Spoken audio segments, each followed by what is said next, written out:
A female elephant is born on the auspicious coronation day, bringing joy to the elephant camp in Ayutthaya province.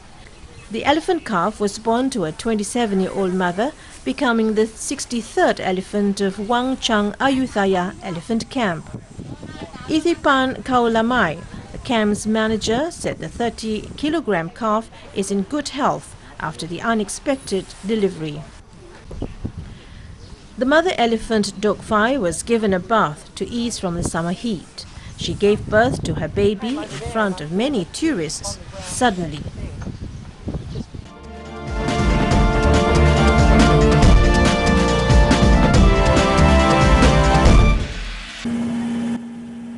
A 10-year-old Thai boy in Prachuap Khiri Khan amazes tourists with his incredible skill as tour guide on a boat trip.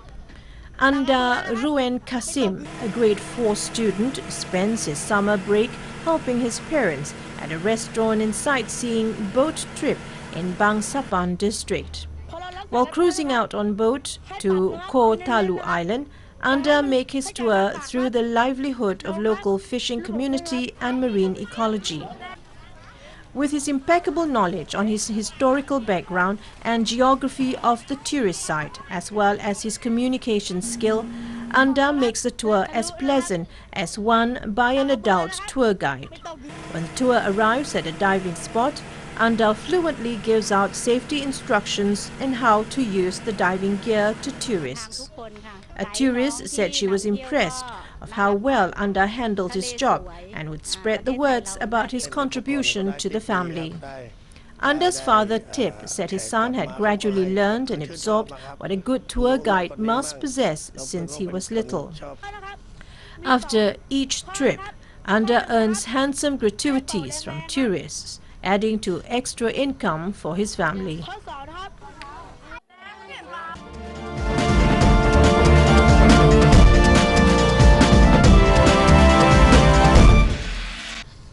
A team of Vietnamese doctors performed free medical checks and offered free medicine for 1,000 patients in Pre Vang province, Cambodia recently.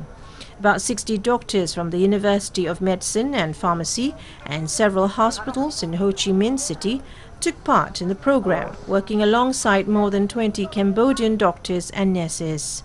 This was part of an initiative by the Vietnam-Lao-Cambodia Association for Economic Cooperation Development to improve healthcare quality and strengthen relationships between the neighboring countries.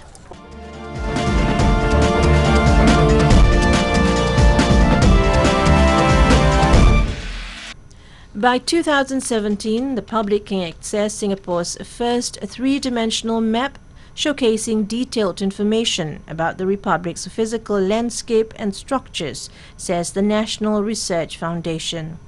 Data from the interactive map can also be used for planning and decision-making, as well as to test concepts and services.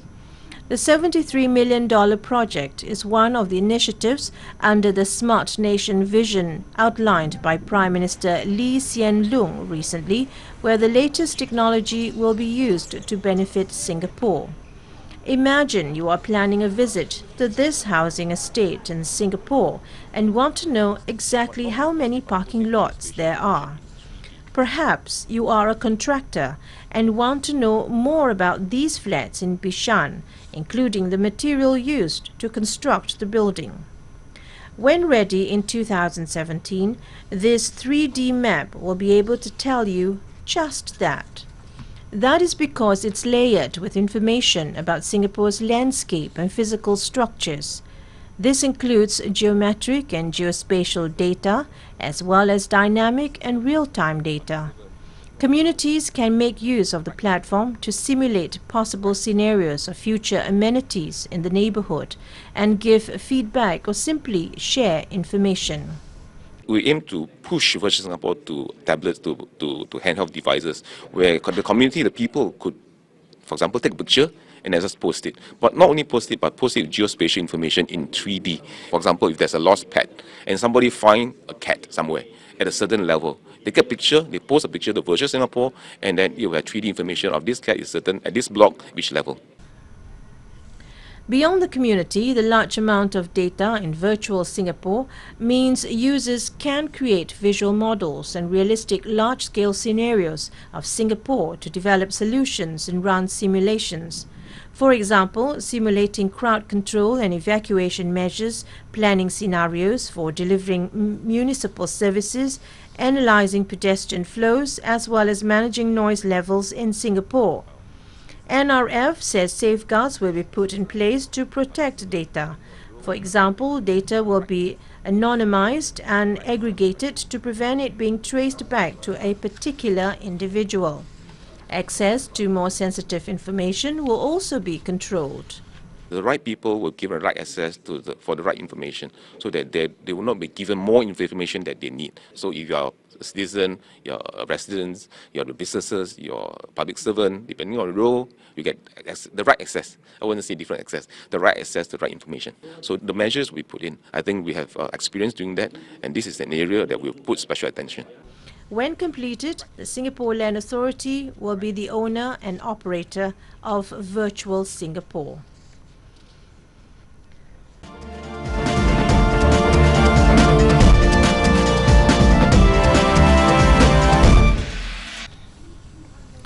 Going around the heritage sites in Georgetown, Penang on bicycles and trishaws is becoming more popular among visitors to the Malaysian Pearl Island. This encouraging response has made the activity to grow, and those providing this service have been mushrooming around the heritage area. It is a healthy and unique way of touring around Penang on a two-wheel or three-wheel vehicle. For cycling enthusiasts, it is simply free and easy, with no barriers to sightseeing and no carbon emission. It is environmentally friendly. The recognition of Georgetown as a World Heritage Site by UNESCO has created various downstream economic activities for the locals.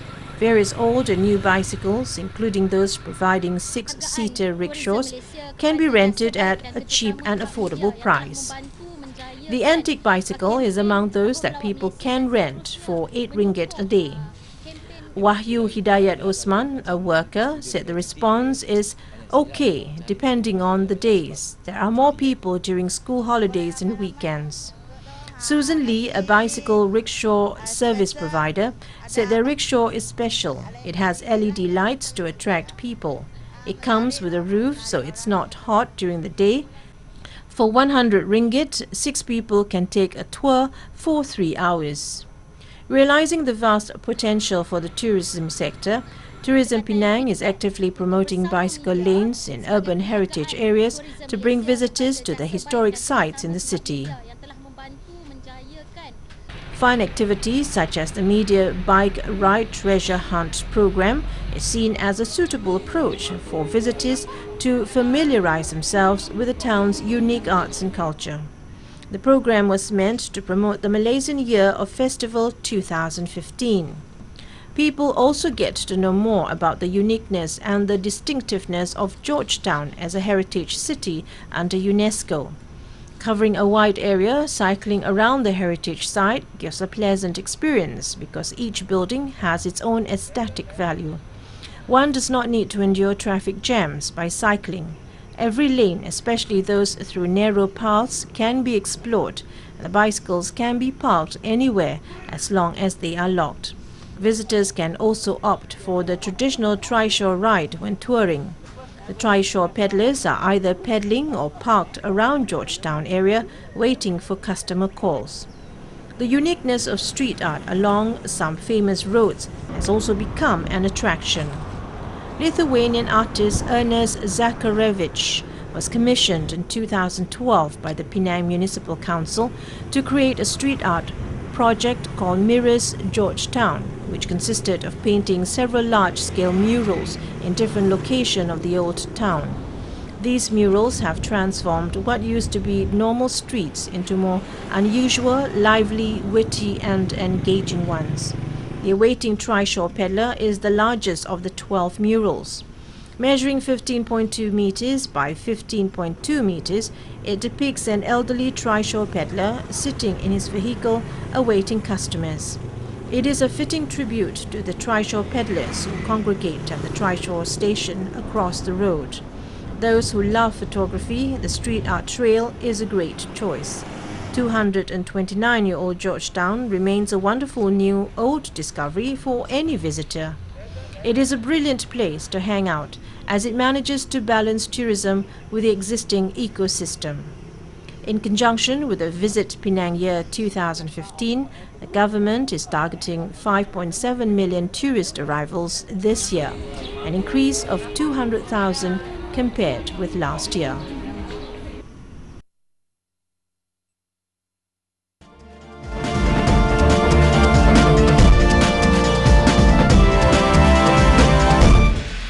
The Filipino identity as a whole, composed of many parts, including the hundreds of tribes that are nurtured by Philippines' motherland. Each tribe has its own tradition and way of life. Each way of life is a reflection of the Filipino soul. We headed to Kalinga province, located in the Cordilleras. The province is home to more than 100 tribes and sub-tribes. And though each one has a distinct culture, there is a feature that resonates to them all: the use of the gong. The gong is the central feature of the Kalinga's heritage, as each of its tribes and sub-tribes have a distinct way of sounding the gong. This is the means of which they identify themselves. To preserve this unique heritage, the province holds the Ulalim festival yearly. And during the latest festival, there was a call for unity and social order through a song especially composed for the tribes. Titled A Call for 1,000 Gongs, the song asks for all of Kalinga's tribespeople to sound their gongs, as it is part and parcel of the music.